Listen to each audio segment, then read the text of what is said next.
Pensando agora nas relações com o Brasil, ontem o ministro-chefe da Secretaria de Comunicação da Presidência da República cobrou um pedido de desculpas do presidente eleito.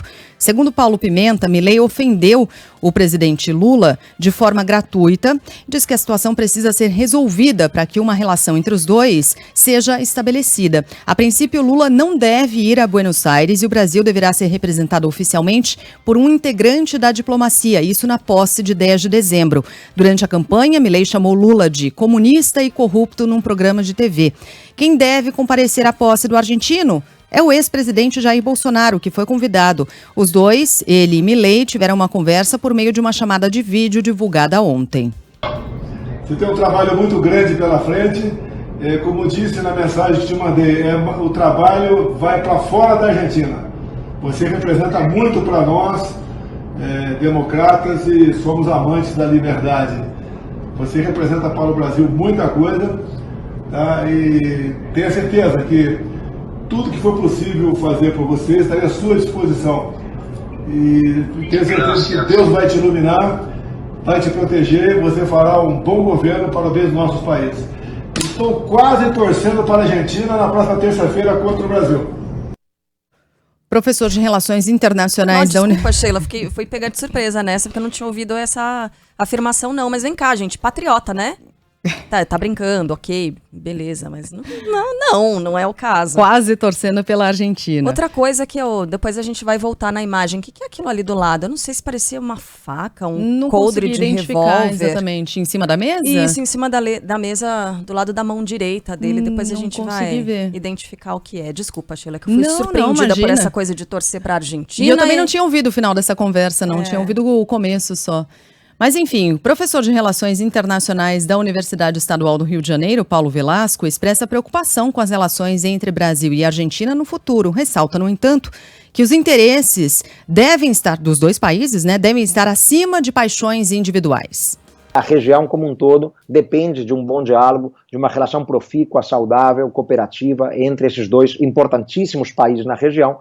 E a minha torcida, claro, que justamente prevaleça o pragmatismo sobre as diferenças ideológicas que existem, são evidentes, mas que não podem atrapalhar a relação entre esses dois estados. Bom, a gente está voltando aqui na imagem, o Lucas Belotti me ajudou, a enxergar ali, parece ser uma faca mesmo, dentro de um... Quando abre um pouco mais a imagem, tá, Thiago? Tá do lado dessa mão que ele tá segurando a caneta Bic. Ali, é uma faca. Como a gente costuma analisar, desde esses últimos anos em que o governo do ex-presidente Jair Bolsonaro esteve no poder, e quando a gente analisa essas cenas, essas imagens que são divulgadas, tudo tem uma lógica, tudo tem um porquê. A disposição dessas coisas que estão sobre a mesa, a fala, toda a conversa, nada disso é por acaso, tudo é muito planejado, inclusive uma faca colocada em cima de uma mesa de escritório no momento em que ele fala, com o presidente eleito da Argentina. É claro que muita gente atribui a eleição também, de Jair Bolsonaro, que no mesmo contexto de desesperança do brasileiro com relação às instituições, à política tradicional, ele foi eleito nessa busca do brasileiro por um novo caminho, assim como aconteceu com o Milei. Ontem a gente falava com o Sérgio Gabriel, Sheila, correspondente aqui do Grupo Bandeirantes, e ele atribuía, se não em 100%, em muito nessa desesperança do povo argentino, que não sabe mais para onde correr diante de uma inflação de mais de 100%. E uma pobreza, Mais de 30% da população abaixo da linha da pobreza. É muita coisa, É muita coisa. As pessoas não conseguem consumir como consumiam antes, e a gente está falando de alimento, tá? A gente está falando de carne. Mas também a gente tem esse símbolo muito forte da facada, de Jair Bolsonaro no período de campanha antes de ele ser eleito. E talvez essa faca aí também faça alguma referência, entendeu?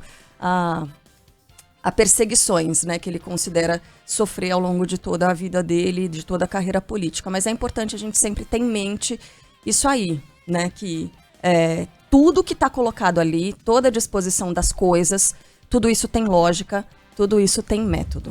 Exatamente. Agora, só ainda a propósito dessas relações, e é claro que a gente vai falar muito ainda sobre isso, é só o comecinho, nem tomou posse ainda, né? São as primeiras falas depois de eleito, com divulgação, inclusive, do seu corpo ministerial. Por enquanto não foi anunciado o ministro da Economia, o que é bem importante para o povo argentino e para a América Latina como um todo, a gente saber quem será o ministro da Economia a conduzir as políticas econômicas na Argentina. E é importante também ficar de olho em como as relações entre empresas e setores, porque essas relações são absolutamente pragmáticas entre países, entre empresas e setores dos países, o quanto essas relações serão mantidas normalmente, o quanto elas têm poder ou não de impregnar as relações entre países, o quanto fica muito no discurso, mas quando você vai olhar na prática, essas relações seguem sendo estabelecidas, pelo menos entre empresas e setores. Será que consegue impregnar? Será que esse pragmatismo que a gente vê entre empresas viria também para o campo político e diplomático? A gente ainda vai ter de acompanhar pelo menos o próximo mês, os 2 próximos meses, para identificar